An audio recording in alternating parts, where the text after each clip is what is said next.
Yo, what's up mga ka-vlog? So, karong nga vlogs karon is mag-react ta ni Casimiro, no? Magre-react po tayo sa Casimiro, no?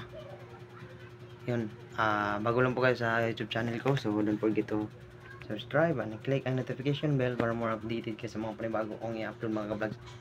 Ito lang yung content ko na gagawin mga ka-vlogs. Magre-react lang tayo dito, no? Okay, magsimula na tayo. So, si Casimiro pala mga ka-vlogs is champion yan, no? At tinatawag na tinaguri ang angas ng Pinas, Wadro Alas.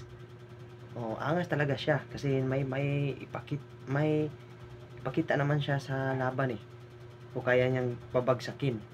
Katulad ni Sanchez, nabagsak siya.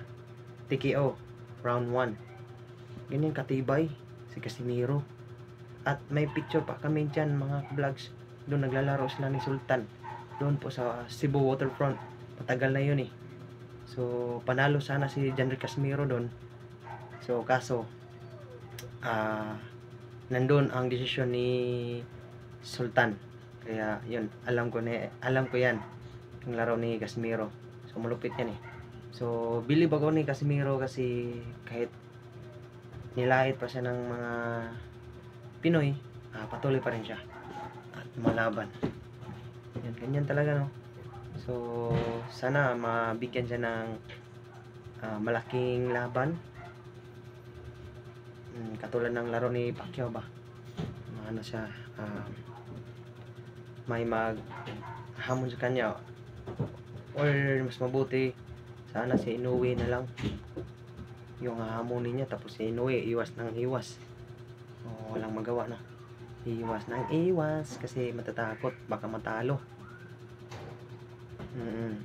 Ganyan yung taong takot na magawan ng trono. So magandang laban sana yan kapag matutupad yan. So sobrang gandang laban niya yan eh. So